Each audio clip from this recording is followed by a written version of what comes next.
राजस्थान के शिक्षा में बढ़ते कदम, अभ्यास व आकलन की संपूर्ण जानकारी के साथ मैं शशि सिडाना, व्याख्याता रसायन विज्ञान, राजकीय उच्च माध्यमिक विद्यालय 10 ब्लॉक श्री विजयनगर, जिला श्री गंगानगर, आज के इस छोटे से वीडियो में आपका स्वागत करता हूं। साथियों, राजस्थान के शिक्षा में बढ़ते कदम, जिसके आकलन की प्रक्रिया नवंबर के प्रथम सप्ताह 2 नवंबर से 4 नवंबर के बीच की जानी है। तो उसी आकलन का जो मुख्य उद्देश्य है, हमारे शिक्षा विभाग का जो विद्यार्थी बालक शिक्षा में पिछड़ रहे हैं, उन बालकों को उपचारात्मक शिक्षण उपलब्ध करवाकर गुणात्मक शिक्षा उपलब्ध करवाना है।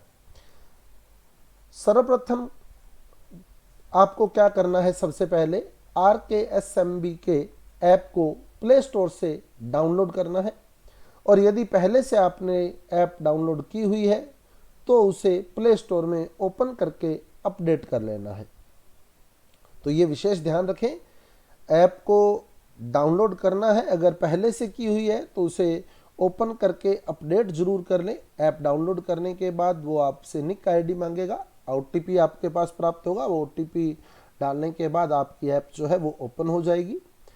RKSMB के आकलन में जो ऐप के माध्यम से किया जाना है, इसमें आपको OCR based, optical code reader, OCR based प्रश्न पत्र के साथ ये आकलन होगा नवंबर के प्रथम सप्ताह में 2 नवंबर से 4 नवंबर के बीच।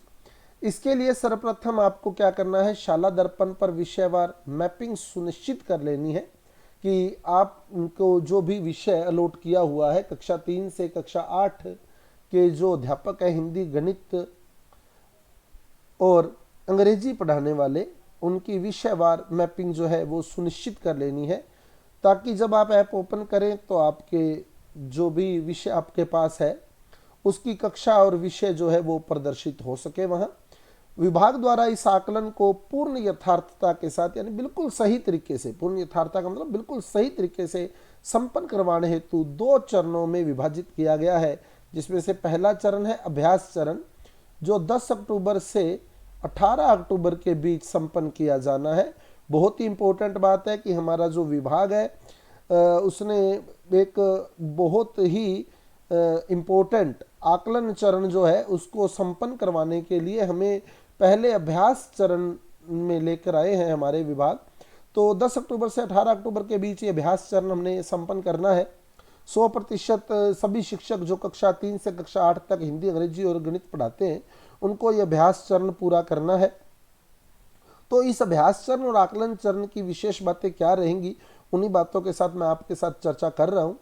तो सबसे पहले अभ्यास चरण 10 अक्टूबर से 18 अक्टूबर के बीच सभी शिक्षक जो कक्षा 3 से 8 तक हिंदी, अंग्रेजी और गणित पढ़ा रहे हैं, उनको संपन्न करना है। ये 100% होना चाहिए, हर हाल में हमें ये कार्य करना है, ताकि जब आकलन फेज हमारी आए, आकलन चरण हमारा आए, तो वो हम बिल्कुल सही तरीके से कर सकें। ध्यान रखना है, जो अभ्यास चरण है वो आकलन चरण की अभ्यास प्रक्रिया है, ताकि आकलन को बिल्कुल सही तरीके से किया जा सके। इसके लिए हमें विभाग की ओर से सैंपल पेपर भी प्रोवाइड करवाए जा रहे हैं, और एक सैंपल OCR भी हमारे को उपलब्ध करवा दी गई है। OCR ऑप्टिकल कोड रीडर जो है वो एक उपलब्ध करवाया गया है। हमें क्या करना है, इसका प्रिंट निकालना है और विद्यार्थियों को दे देना है, सैंपल पेपर और OCR। विद्यार्थी इसे हल करेंगे।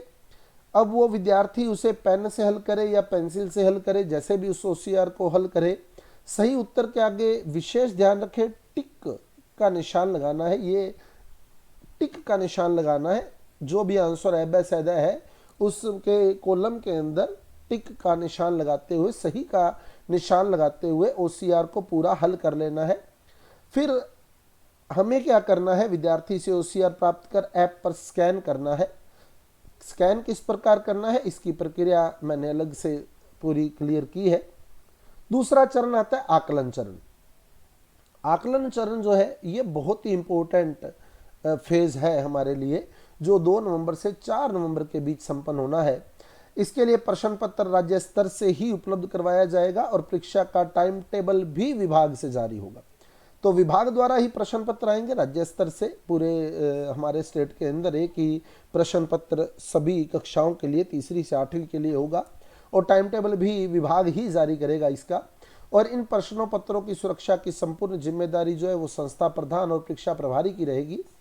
इन प्रश्न पत्रों को अलमारी में सुरक्षित रख सील बंद किया जाना है। अलमारी को सील बंद करना है। जिस प्रकार से हम हाफ ईयरली और ईयरली एग्जाम करवाते हैं उसी प्रकार से ये पेपर करवाए जाएंगे, और निर्धारित विषय की परीक्षा वाले दिन ही उस विषय का प्रश्न पत्र निकालकर अलमारी को पुनः सील किया जाना है। तो ये इंपॉर्टेंट बात ध्यान रखने योग्य है संस्था प्रधान के लिए भी और परीक्षा प्रभारी के लिए भी। और परीक्षा कक्ष की जो बैठक व्यवस्था है जिसमें विद्यार्थी पेपर देंगे, सीटिंग अरेंजमेंट करनी है हमें, और बिल्कुल उसको बोर्ड पर भी चस्पा करना है सीटिंग अरेंजमेंट को। और इस प्रकार से करनी है कि एक कक्ष में, एक रूम में एक कक्षा के विद्यार्थियों की संख्या 50% से अधिक नहीं हो। यानी मान लो चौथी क्लास में 16 विद्यार्थी हैं तो एक रूम के अंदर चौथी क्लास के 8 विद्यार्थी ही होने चाहिए। 8 से ज़्यादा विद्यार्थी हमें नहीं बिठाने हैं। हम 2 कक्षाएं एक साथ बिठा सकते हैं ना, 2 कक्षाएं तीसरी चौथी को इकट्ठा बिठा सकते हैं, लेकिन 50% से ऊपर संख्या किसी भी कक्षा की एक रूम में नहीं होनी चाहिए।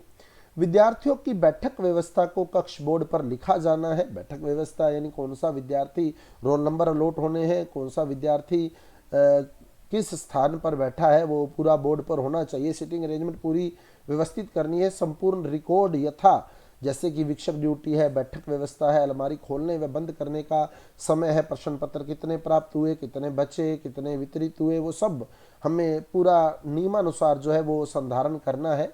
और फ्लाइंग स्क्वाड, उड़न दस्ता भी इसके लिए लगाया जाएगा राज्य स्तर से भी और जिला स्तर से भी। तो विशेष ध्यान रखें किसी प्रकार की कोताही या लापरवाही न रखें इस कार्य में।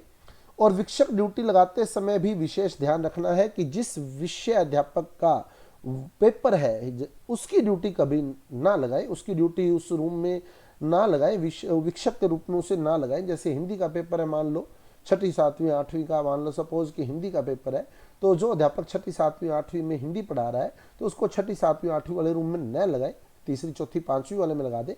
विषय अध्यापक को विक्षक के रूप में नहीं लगाया जाए।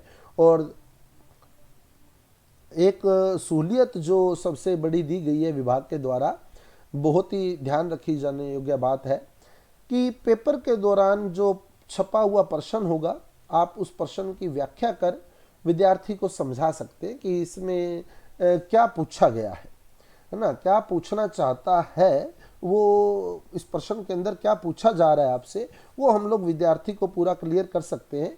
लेकिन किसी भी हाल में हमें उसका आंसर सॉल्व नहीं करवाना है। क्वेश्चन को तो हम एक्सप्लेन कर सकते हैं लेकिन आंसर जो है वो सॉल्व नहीं करवाना है। ये जो भी हमें प्रशिक्षण दिया गया था अभी ऑनलाइन, उसी के मुख्य बिंदु जो है मैंने आपके सामने प्रस्तुत किए हैं। जो भी विभाग द्वारा प्रशिक्षण दिया गया था बिल्कुल संक्षेप के अंदर मैं उसके महत्वपूर्ण बिंदु आपके साथ साझा कर रहा हूँ। तो अब बात आती है कि OCR को किस प्रकार से स्कैन करना है। तो हम जब मूल्यांकन शुरू करेंगे ऐप को ओपन करके, तो जिस कक्षा और विषय की OCR स्कैन की जानी है उसको सेलेक्ट कर लेना है, उसका चयन कर लेना है। और जैसे ही हम कक्षा और विषय का चयन करेंगे तो विद्यार्थियों की सूची, एक लिस्ट हमारे आगे आ जाएगी।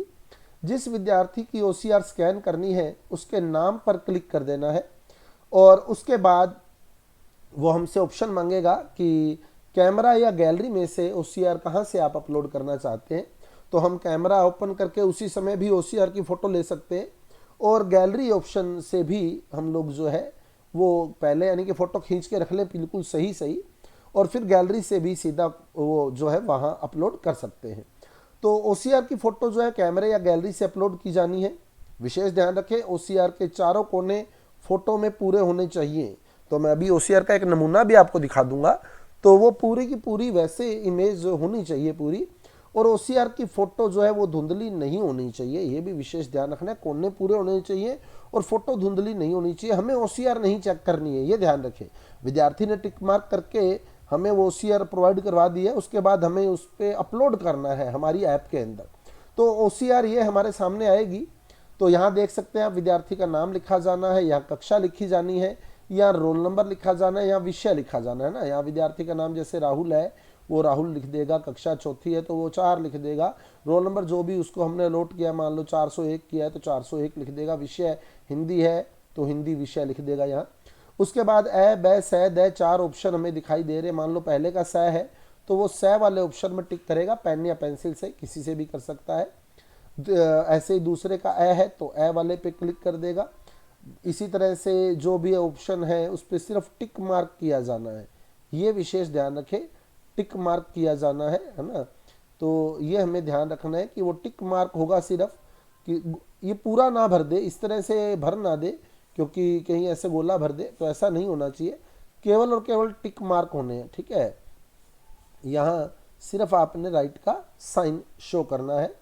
और OCR भरने के बाद हमें स्कैन करते समय ये पूरी इमेज जो आपके सामने दिख रही है, ये पूरी ऐसे कैसे होनी चाहिए, ये चारों कॉर्नर जो है ये बिल्कुल, ये मेन कोड रीडर यही है ना, ऑप्टिकल कोड रीडर है ये, यहीं से ही वो मेन स्कैन करेगा। तो ये नहीं है कि हम इतना इतना पोर्शन इसका उठा लें, कहीं से कट जाए OCR या फोटो साफ नहीं है, तो ऐसा नहीं होना चाहिए, क्योंकि फोटो साफ नहीं हुई तो ये चीज़ जो है ये स्कैन कोड रीडर नहीं उठा पाएगा ना। जब वो ये नहीं उठा पाएगा तो वो हमारी जो OCR है वो चेक नहीं होगी। तो ये विशेष ध्यान रखें, OCR बिल्कुल क्लियर हो और चारों कॉर्नर के साथ जो फोटो आपको दिखाई दे रही है OCR की, ये पूरी वहाँ होनी चाहिए हमारे पास। उसके बाद हमें सफलतापूर्वक संपन्न का संदेश आ जाएगा, जैसे ही हम उस OCR को अपलोड करेंगे सफलतापूर्वक संपन्न का संदेश में स्क्रीन पर शो हो जाएगा और फिर हम अगले विद्यार्थी का चयन कर सकते हैं। यदि स्क्रीन पर त्रुटि, रिजेक्ट या एरर, ये एरर है यहाँ, एरर, त्रुटि आ जाए, रिजेक्ट आ जाए या एरर का मैसेज आ जाए, तो फिर हमें अपना इंटरनेट कनेक्शन चेक कर लेना है, कहीं हमारा नेट ऑफ तो नहीं है या फिर नेट में कोई प्रॉब्लम तो नहीं आ गई है, कक्षा और विषय जो हमने चयनित किया है वो तो सही है, और OCR फोटो चारों कोनों के साथ स्पष्ट है या नहीं। अगर इनमें से कोई गड़बड़ है तो वहाँ त्रुटि यानी एरर, रिजेक्ट का मैसेज हमें प्राप्त होगा, तो हमें फिर वो वापस से सही करके उसको फिर अपलोड करना है। तो मैं सभी साथियों को बता दूं कि ये जो प्रक्रिया मैंने आपको बताई है, ये जो हमारी ऑनलाइन प्रशिक्षण अभी हुआ था उसी के बेस पर बताई है, और केवल आपके कार्य को सुगम बनाने के लिए एक प्रक्रिया जो है बताई गई है कि आप आसानी से काम कर सकें, और बाकी विभागीय आदेश को ही सर्वमान्य मानते हुए हमें आकलन पूर्ण करवाना है। धन्यवाद।